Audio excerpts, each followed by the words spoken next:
Hi, everyone. This is Samantha Oakley from ALA's Public Programs Office. Welcome to today's webinar, How to Promote, Deliver, and Evaluate Hybrid Programming in Your Library. Next slide, please. Today's webinar is presented by ALA's Public Programs Office with funding provided by the National Endowment for the Humanities as part of the American Rescue Plan Humanities Organization grant. Any views, findings, conclusions, or recommendations expressed in this webinar do not necessarily represent those of the NEH or ALA. Next slide, please.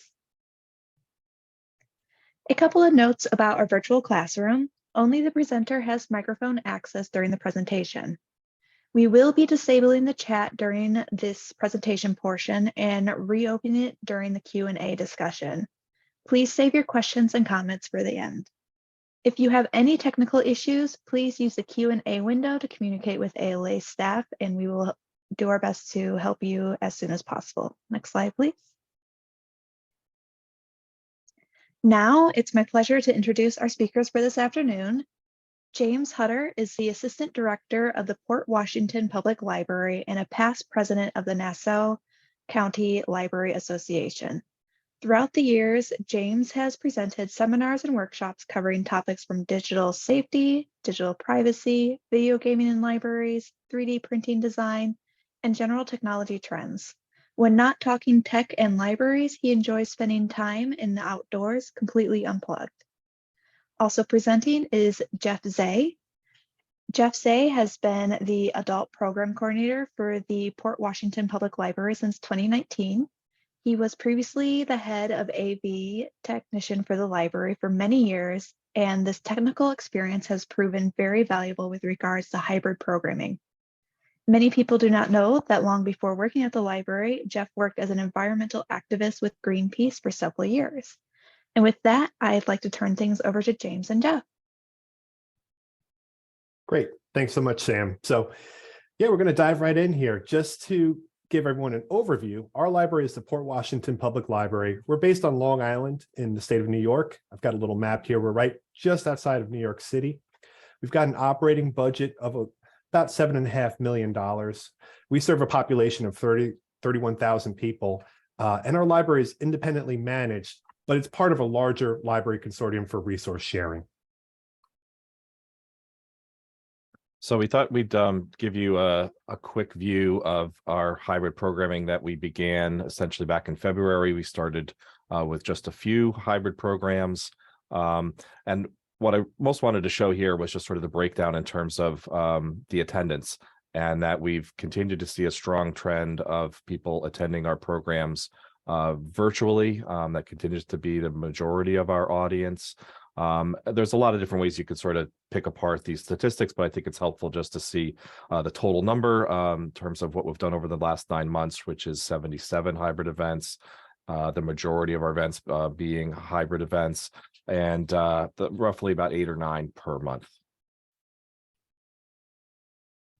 Thanks, Jeff. So we're going to get right into the meat and potatoes of our presentation now. When talking about hybrid events, it's important to discuss how to promote them. So as with any type of library event, whether it's in person, virtual, or hybrid, it's vital to get the word out to as many people as possible.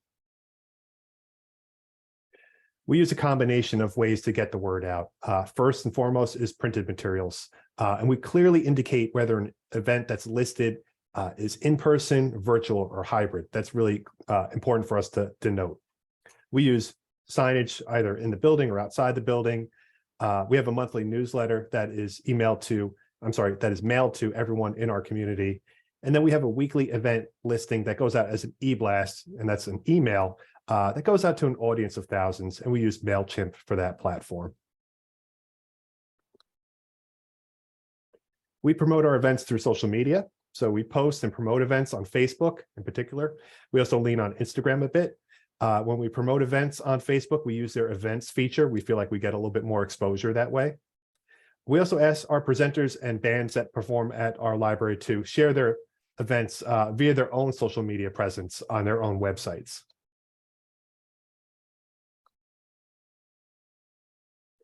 We have our own website event calendar. We use Library Market as that platform. Each event is listed, and it again clearly denotes if the event is in person, virtual, or hybrid. And then each event has a registration link for in-person attendance or for Zoom attendance. And when it comes to discussing hybrid, here at our library, Zoom is our preferred online platform for doing any hybrid or virtual programming. When we're actually doing an event, our staff intro the event, or they kind of just do a little quick setup for an event when it starts. It's at that point that the staff verbally denote if there's upcoming events that they're excited about and whether or not those events will be in person, virtual, or hybrid. It's a little bit of a personal touch. So our staff basically warm up the crowd a little bit, and they talk about what they're excited about that's coming up on the library calendar. And we find that word of mouth promotion between library patrons, here's one of our patrons here. It's actually a stock photo, but just kind of chatting at the coffee shop around the corner. They talk about, they've been to our programs, they had a good experience. They talk up things that are on the calendar that they're excited about. They've also relayed to other people in our community that as a virtual attendee, they found the experience to be very high quality as far as the audio and video, and they also had a very engaging experience. So word of mouth promotion actually goes a very long way for us, and we've had a great sort of positive feedback from our patrons that have attended events. So when it came time for us to begin pursuing hybrid programming, we were fortunate in that we had actually had a little bit of experience pre-pandemic. We had live streamed some events, primarily sort of live music events. And we would chose events where we knew we would either have an overflow crowd or we were trying to reach an audience that was beyond the borders of Port Washington. And that created for us a little bit of a built-in audience who were aware that we were going to be streaming, live streaming some events. We also, we're presenting this not as a brand new concept. We weren't sort of starting from zero. In addition, this also gave us the ability to record some of our programs. We began to post those on YouTube. We created our own library YouTube page. And that also gave us a way to promote and display examples of, the type of events that we were putting on here at the library and give people an idea of what that experience was like. As far as recording, we always are making sure to get the presenter or performer's permission before recording it. There's no pressure on them to allow their program to be recorded. We, of course, have to be mindful of any copyright restrictions. YouTube even has its own set of rules in terms of what can and cannot be posted to YouTube. But the nice thing about the recordings is that it gives us a third means of delivering a program. There's in person, there's virtual, and then there's also on demand where people can watch those programs. So on the next slide, you'll see a screenshot of our YouTube page, and approximately, I'd say we get an additional 40 to 50 additional views. And in some cases, some of these will sort of go viral a bit and we'll get hundreds of views on some of those. But it gives us a way to reach an even wider audience. We also are, in doing so, creating an archive of our events. So, when we, were faced with the, early days of the pandemic, we had to shift. And worked with just virtual only programs using Zoom. And we wanted to really, maintain that commitment to that audience, this new audience that we had built, and really make sure that, we could continue to meet both the audiences that were continuing to stay as a virtual audience and those that were starting to feel comfortable to come back into the library. We even had attracted a wider audience of people beyond the confines of Port Washington. So we really made a commitment then to invest really the time, the effort, the resources into delivering basically high quality programs for all of the audiences, and really wanted to make sure that that was an equivalent experience that people were getting. So I think one of the biggest sort of lessons that we learned along the way was it was really key to separate the presenter from having to manage the Zoom live stream or any other technical aspects. That really made the biggest difference. It was often what we would hear from some of our presenters was a hurdle they were running into at other libraries or other venues, was that they were trying to run the Zoom and give their presentation at the same time. And it really left, one side or the other really not having really a worthwhile or quality experience with that. And it really just allowed the presenter to deliver their program just as they would pre-pandemic. This is a confused or overwhelmed presenter you're seeing here. So the question obviously then is, how did we do this? And I think the key piece of equipment on the next slide here is a big part of what enabled us to do that. This device is basically a video switcher. It has up to 8 camera inputs or HDMI inputs. So it allows us to connect an external camera. We're able to take an input from the library's or presenter's laptop. So if they're using PowerPoint and doing a slideshow, we're able to use that as an input. And then we're basically able to mix that together. So the version you see here is sort of their higher end version. There are, as it says here, there are other versions available. I believe there's a 4-camera input version that's around $400 or so. You can certainly follow up with James and I. I don't want to get into too many details of the technology that we're using here, but the key is that we are then able to create the audio and video that we want to send out over Zoom. You'll see on the next slide here an example of it in action. So the ATEM device is there, and we have an external monitor that we're using there to view the different camera inputs. We have a sound mixer, and what's not pictured here is another laptop that is running the Zoom. And in the example that you see there, we're basically using, this was an author event, and we used 3 cameras, one trained on each of the authors, and then a wide shot. And then we're able to basically mix that together as the program progresses, and give people, I think, an interesting, enjoyable viewing experience, as opposed to just one steady shot on the presenters. The nice thing about this was that it really doesn't require, screen sharing by the presenter. You don't need to use sort of the built-in webcam or mic if the presenter's using a laptop. I would describe a typical hybrid program would be a lecture where we would just use 2 camera inputs, one video camera on a tripod trained on the presenter at the lectern, and then another input basically, which is split from our laptop. One goes to our projector for the in-person audience, and the other comes to the ATEM device. And that allows us to, basically replicate what Zoom does with the screen sharing. I think on the next slide here, you're going to see an example. We have a very short little video of a live music event. And hopefully this plays. Let's see. I should be on that train and gone. I should be riding on that train to San Antonio. What am I doing? So in that example, that was a 3 camera inputs that we're using, and we're able to switch back and forth depending on who's performing.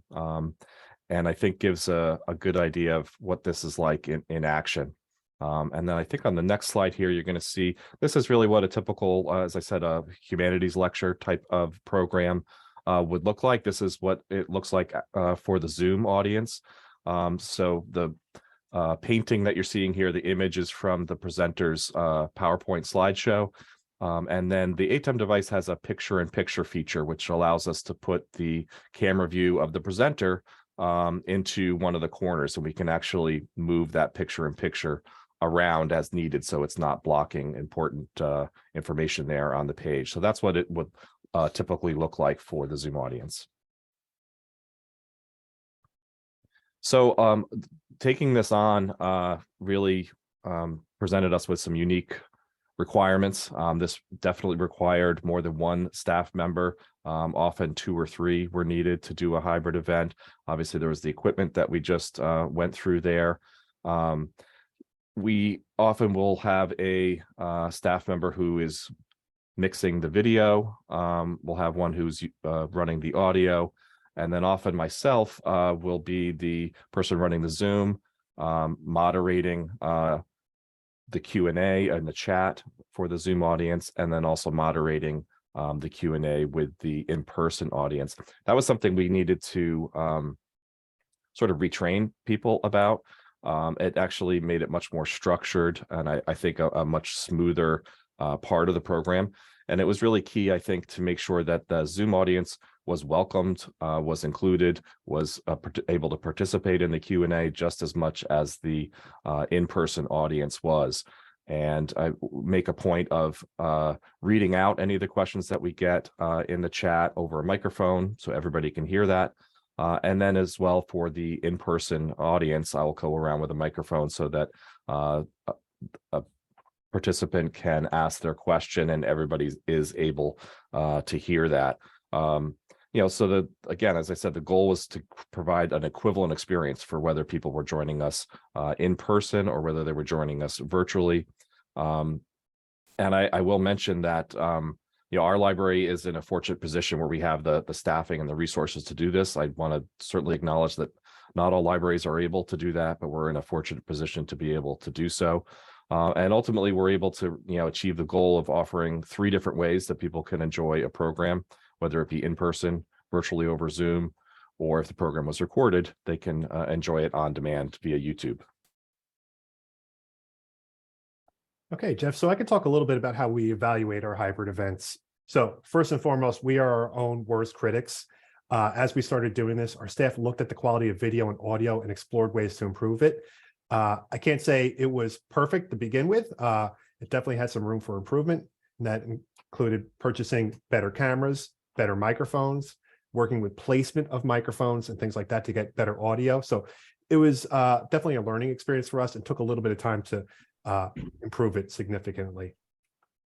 We also had high hopes for some technology solutions, such as the Meeting Owl, which we love. We use it in some places, but it doesn't work in all places in our building, and it's not good for all types of meetings. So while that Owl was a great way of doing like hybrid programming in one small little package, it wasn't the perfect solution for us.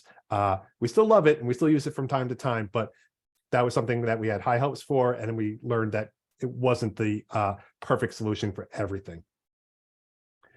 And then also what we really loved about hybrid programming is we found we could actually simulcast with other venues when we did live events. So on St. Patrick's Day, we had an Irish band come and play in our library. We performed that as a hybrid program, and we actually simulcast it out to some local bars here. And that was fantastic. So they were piping our performance into their venues, and that was just terrific all around. We also took a lot of feedback from our presenters. So when we started doing this, we wanted to know, did you have a good experience? And that's something Jeff touched on earlier. We tried to take all the tech out of the equation for the presenters so they could just go up and present, and we would deal with any little issues or snafus and just, again, completely remove them from the equation. They could just do what they're best at doing. We need to know, did our hybrid setup work for them? Did it add another layer of stress, or was it invisible to them? Thankfully, we found that our setup was invisible to the presenter, and that's exactly what they wanted. And what's also happened occasionally is that by having a hybrid setup or being geared for doing a program hybrid, if something happened where if a presenter may have been a little under the weather, or there was an issue traveling to our location, we didn't have to cancel a program. We were able to quickly switch it to virtual only and just host a virtual audience. So that was a plus for us. And of course, we took feedback from our audience. Immediately we learned there were some technical and device hurdles that people experienced when they attended our hybrid programs. They had to install Zoom on their devices, and not everyone is tech savvy. So our staff had to be trained on how to troubleshoot Zoom problems, basic ones, and also become familiar with the software themselves so they could walk patrons through how to connect to a meeting that was in progress. We collected a lot of feedback about our audio and video after an event happened, or actually even during an event through Zoom chat. And that was very helpful for us. People would say, I loved your program, but I just couldn't quite hear something, or the microphone wasn't close enough to the presenter. And it seemed like nothing you were doing was really fixing it for me. So that was very welcome feedback, and that helped us just improve our presentation going forward. And as I mentioned, we do take immediate feedback from people during the Zoom. So we have people that are watching the chat and can actually do on-the-fly changes. We can move cameras around, or we can play with lighting to make a better effect for people that are in our hybrid audience. And also another piece of feedback was that many seniors in our community expressed a lot of thanks for offering these programs in hybrid format, particularly when we're coming out of last winter and going into the spring where things weren't so great as far as COVID numbers in our local area. Seniors were so thankful that they could still attend our programming and do it safely. So really just the final word, I think, on all of this is that, we continue to see, as you saw from the chart at the beginning, that there's still a demand for hybrid programs. Our attendance really is trending towards more people attending the programs virtually than in person. One switch we have been making lately is really moving away from hybrid for music or live theater. There really is I think a much better appreciation or enjoyment of it if you're actually there in person. So we are transitioning and continuing to adapt to this, but I would certainly wrap this up by saying that I think hybrid is really here to stay in one form or another.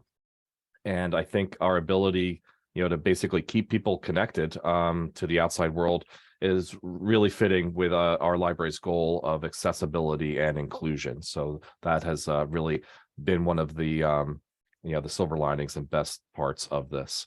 So I want to thank everybody for their time and attention. And I think we'll take on any questions you have.